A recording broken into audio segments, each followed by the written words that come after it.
Olá, boa noite. O avanço da Covid no Brasil. Pelo segundo dia consecutivo, o país bate recorde no número de mortes da doença. E a vacinação avança a passos lentos.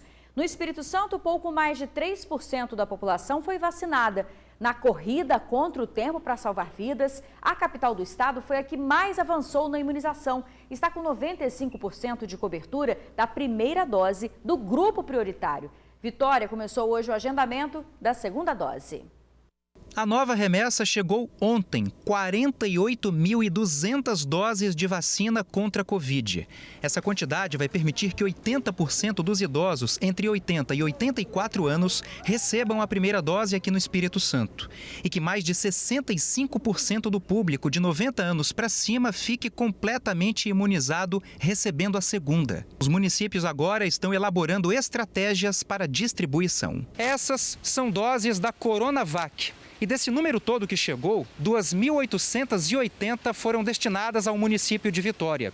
E elas serão aplicadas aqui na capital como segundas doses para profissionais da saúde e idosos de 90 anos para cima. Aquelas pessoas que fizeram a sua primeira dose de Coronavac Butantan no período de 19 de janeiro até o dia 9 de fevereiro, poderão nesse sábado está indo tomar a segunda dose da vacina. Vila Velha vai receber até sexta-feira 1.480 imunizantes para a segunda dose e 1.700 para a aplicação da primeira dose em idosos de 80 a 84 anos. Cariacica recebeu 1.020 doses para continuar a vacinação na mesma faixa etária, de 80 a 84 anos. Na Serra, a expectativa é também receber 1.020 doses para continuar a imunização de idosos entre 80 e 89 anos de idade e mais 880 para a segunda dose dos idosos de 90 anos em diante. Em Viana, pessoas acima de 90 anos já estão recebendo a segunda dose.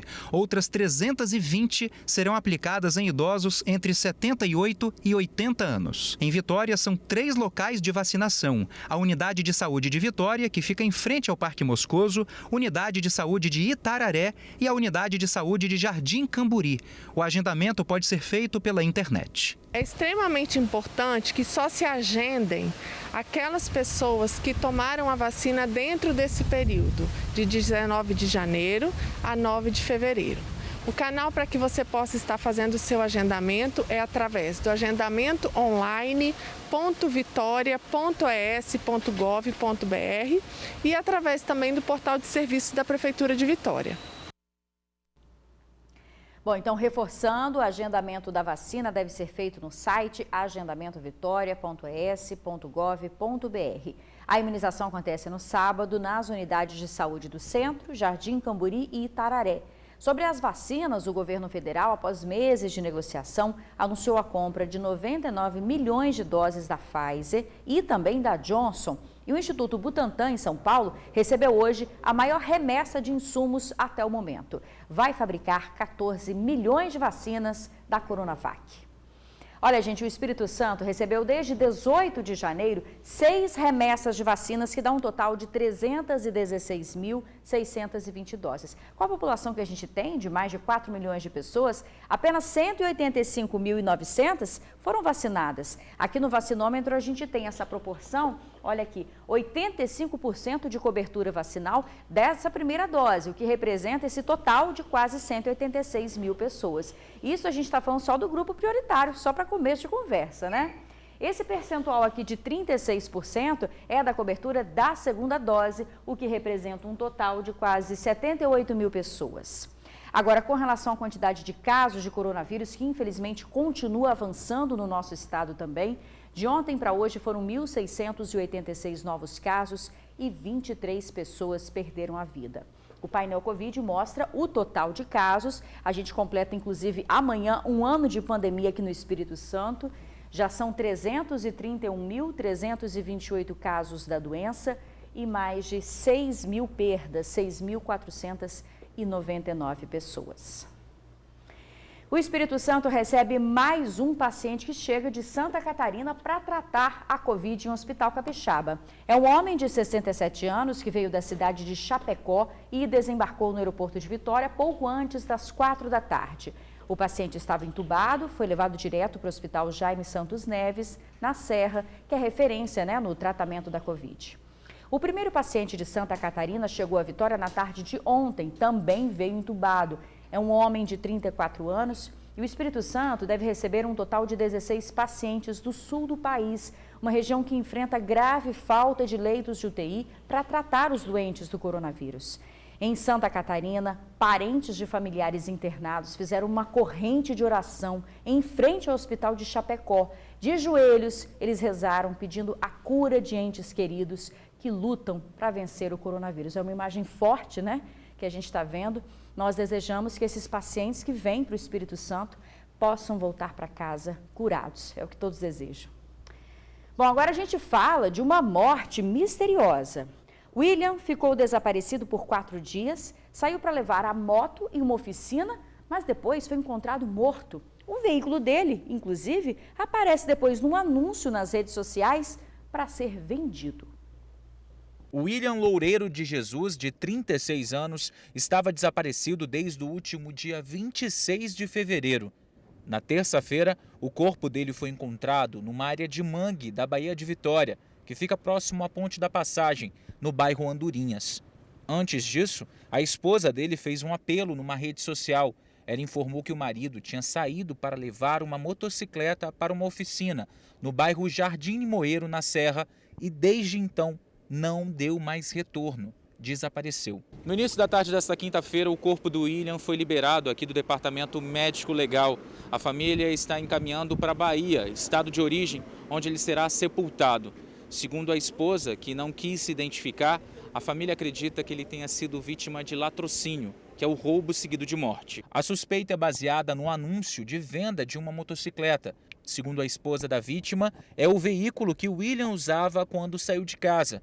O anúncio foi postado numa rede social e chegou ao conhecimento da família no dia que o corpo da vítima foi encontrado. A Polícia Civil aguarda o resultado de um exame para verificar se houve morte violenta e aí sim definir se haverá instauração de inquérito policial. Além da esposa, William deixou uma filha de 6 anos que, segundo a família, pergunta pelo pai o tempo todo. Olha, a Polícia Civil diz que o caso foi registrado inicialmente como encontro de cadáver e que aguarda o resultado dos exames para definir se haverá uma instauração de inquérito caso seja constatada a morte violenta. O prazo para sair o laudo é de 10 dias, podendo ser prorrogado por igual período. Quando você acha que já viu de tudo, olha só essa imagem. 2 garis estão varrendo a rua quando são surpreendidas por um assaltante, isso mesmo. Elas chegam a se assustar com o bandido, deixa a vassoura cair no chão, uma tenta correr, mas o bandido está com a arma apontada para elas. As vítimas são obrigadas a entregar os celulares. Esse crime não durou 10 segundos e aconteceu às 6h27 da manhã. Foi no último sábado no bairro Olaria, em Guarapari. Um absurdo, né, gente? Esse horário, um absurdo. Olha, continua sendo procurado o suplente do vereador de Brejetuba, Josué Celírio, do Cidadania. A justiça determinou a prisão dele. É que o vereador teria mandado sequestrar e ameaçou de morte o colega, porque queria ficar com a vaga dele. A Polícia Civil foi ao município cumprir o mandado de prisão. Buscas foram feitas na casa do suspeito, pela cidade e também em Minas Gerais. Mas Josué Celírio não foi encontrado ontem.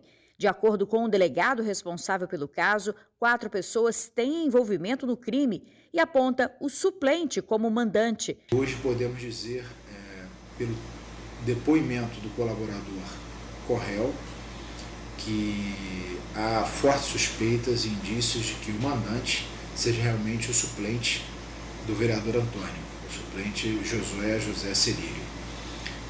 Diante das investigações e dos indícios apontando para ele como mandante, apontando a outra pessoa que nós não tínhamos conhecimento, como Ricardo Rodrigues, nós prontamente representamos pela prisão preventiva dos elementos e também por mandados de busca e apreensão.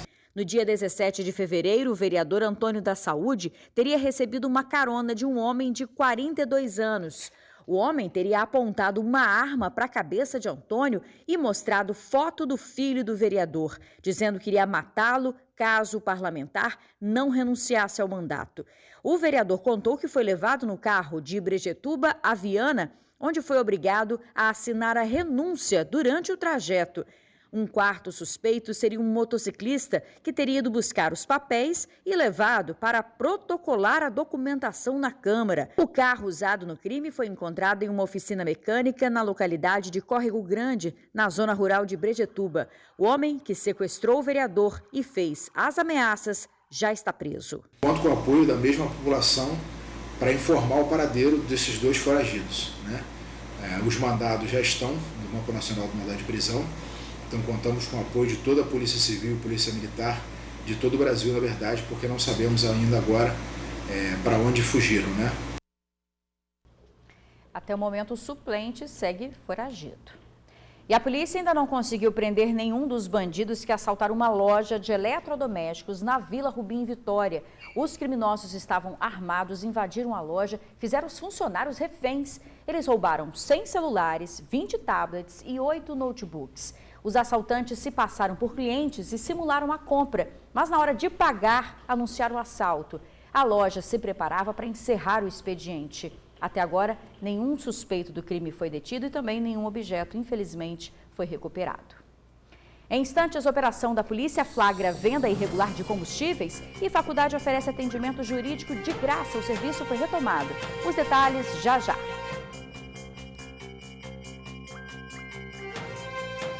Operação flagra venda irregular de botija de gás e fraude em bomba de combustível. A operação da Polícia Civil aconteceu em 6 cidades capixabas. Pelo menos 5 postos de combustíveis e 5 revendas de gás de cozinha foram fiscalizados. Em um dos postos, a polícia encontrou um erro de aferição. Ao invés de abastecer 20 litros, por exemplo, o equipamento abastecia pouco mais de 18 litros. Um prejuízo para o consumidor. A bomba foi interditada e os donos serão investigados. Das revendedoras de gás fiscalizadas em São Mateus e Guarapari, 3 foram fechadas. Outras 2 interditadas porque abasteciam um mercado clandestino. Os estabelecimentos foram multados. Olha, quem está precisando de atendimento jurídico, mas não tem condições de pagar um advogado, já pode agendar um horário no núcleo jurídico da UVV. O serviço estava suspenso por causa da pandemia, mas já foi retomado. Não parece, mas aqui tá rolando aula e os alunos são avaliados. A diferença aqui é que o aprendizado ajuda a mudar a vida de outras pessoas. O Brian e o Matheus são alunos de Direito nesta universidade em Vila Velha e no Núcleo de Práticas Jurídicas ajudam a resolver problemas de quem hoje não tem condições de pagar. Eu vejo essa necessidade, esse anseio da população mais carente e o acesso à justiça é bem difícil. Então é gratificante você poder ajudar esse tipo de pessoa. Porque o momento que nós temos atravessado, né, de pandemia, muita dificuldade para os melhores, né, financeiramente, imagina para quem, né, não tem condições aí de arcar com o custo na justiça. O núcleo funciona no bairro Boa Vista e em 2019 atendeu quase 1.800 pessoas. Ano passado, precisou suspender os atendimentos por conta da pandemia. Em 2021, eles estão de volta, em 4 áreas do direito. O nosso núcleo, por exemplo, ele atende nas áreas de família. Na área família, por exemplo, ações de divórcio, né? Ações de alimentos, de guarda, ações cíveis no geral, inclusive defesa do consumidor, né? E ações previdenciárias e o direito do trabalho. Geralmente entrar na justiça não é algo muito barato. Por isso, esse trabalho social desenvolvido aqui no núcleo acaba democratizando o acesso à justiça. E cá para nós, quem aí tem aí R$3.000 sobrando agora para, por exemplo, pagar um divórcio? Muitas vezes uma demanda de um cliente pode ter um custo muito alto para ele, né? E a comunidade precisa, não pode deixar de ficar amparada, né? Os atendimentos no núcleo acontecem de segunda a sábado. Tudo 0800, de graça. O cliente não volta para casa sem ter sido ajudado. E essa é a maior nota que os estudantes, ou melhor, que os futuros advogados podem receber. Com certeza, o coeficiente comparado à resolução de um problema de uma pessoa necessitada não chegaria nem perto, né? Com certeza, a resolução do problema. Quem precisar de atendimento deve agendar pelo telefone 3421-2104. Os agendamentos são feitos de segunda a quinta, de 9 às 11 da manhã e das 2 às 4 da tarde. Transsexual é encontrada morta em rodovia no sul do estado. E como ter ajuda para emagrecer com saúde? Nós voltamos já já. Transsexual é encontrada morta em rodovia que liga Cachoeiro de Itapemirim a Marataízes. A vítima ainda não foi identificada, foi morta a tiros. O corpo estava numa estrada de chão na altura da localidade de Safra. Foi visto por um agricultor que passava no local. A transexual tinha 5 perfurações de bala. A perícia acredita que os disparos tenham sido feitos a curta distância. A polícia já está investigando o crime. Dados da Pesquisa Nacional de Saúde apontam que mais da metade da população brasileira está acima do peso. A pandemia tem culpa nisso, a gente sabe, aumentou a ansiedade. Mas a má alimentação é o principal problema. A Marlene, por exemplo, estava acima do peso e hoje ela mostra como que está feliz com a transformação de vida. E o sorriso, ó, sem problema nenhum. E o sorriso, ó, sempre tá assim, ó. A Marlene chegou a tirar a máscara para mostrar o sorriso. É que quem vê ela assim, dando uma voltinha para mostrar o visual, nem imagina que já pesou mais de 100 quilos. Uma série de fatores a levaram aos 3 dígitos na balança. Na minha segunda gravidez, que eu peguei esse peso todo, mais de 34 quilos eu tive na segunda gravidez. E também tive uns probleminhas no casamento, cheguei a ter problemas emocionais. Foi quando eu tive o pico de pressão alta e a fibromialgia, as dores da fibromialgia. Eu falei, se eu não correr atrás, eu não sei o que vai ser de mim, não. Eu falei. E o peso, no final das contas, pesa na saúde. Quando percebeu que a situação estava ficando fora de controle, pondo em risco a própria vida, aí ela mudou. Aí eu cheguei para o doutor Davi e falei, doutor Davi, eu não quero bariátrica, eu quero tentar com a ajuda médica e tentar com a dieta e exercício físico. Hoje eu faço caminhada e faço bike. E agora eu vou entrar com a musculação. Segundo dados da Pesquisa Nacional de Saúde, 96 milhões de brasileiros estão com excesso de peso. Isso significa aí pouco mais de 60% da população. E excesso de peso, gente, é obesidade. E obesidade não é saúde. Essa nutricionista, que também é professora, afirma que diversos fatores unificados acabam desencadeando aí na obesidade. A alimentação, dentre esses fatores, ela vai ter um peso muito importante, no sentido de que, mesmo que eu tenha uma doença que já predispõe a essa condição, se eu conseguir controlar a minha alimentação, eu vou evitar ou retardar que essas complicações advindas da obesidade aconteçam. Para piorar, a pandemia parece que agravou ainda mais essa situação. O povo, quando ficou em casa, em vez de aproveitar para melhorar a alimentação, piorou. Nesse tempo de pandemia que tivemos que ficar em casa, poderia ter gerado uma história alimentar diferente, as pessoas se dedicarem a fazer seus próprios alimentos, mas foi o contrário, né? O tempo, as atividades da casa dobraram intensamente e as pessoas acabaram comprando alimentos de mais fácil preparo, que é um dos fatores que tem agravado esse quadro clínico de obesidade. Dá para ser feliz com a balança sendo saudável. Uma receita básica, meus amigos, alimentação e exercício físico. Mas se porventura você tiver alguma dificuldade, pode procurar também programas como o dessa universidade particular aqui na capital para te ajudar, te orientar a ser feliz com a balança. A gente tem que aceitar e amar o nosso corpo, mas tentar procurar sempre manter um estilo de vida saudável para que essa condição, né, deste corpo seja favorável, que eu não sinta dores porque eu estou muito pesada ou para que eu não me sinta intimidada a usar uma determinada roupa pelas questões corporais. Então, procurar aceitar o corpo, mas construir esse corpo com prazer, né, com um estilo de vida saudável. Tá aí, quem quiser ser atendido pela clínica do Centro Universitário Salesiano pode fazer a inscrição pelo telefone, anota aí, 3331-8654. O atendimento é gratuito e além de nutrição, a clínica oferece também o serviço de psicologia e fisioterapia. Bom, o TN2 fica por aqui. Para rever as reportagens, é só acessar o site tribunaonline.com.br. Obrigada pela companhia, uma boa noite para você e até amanhã. Amanhã nós estamos aqui.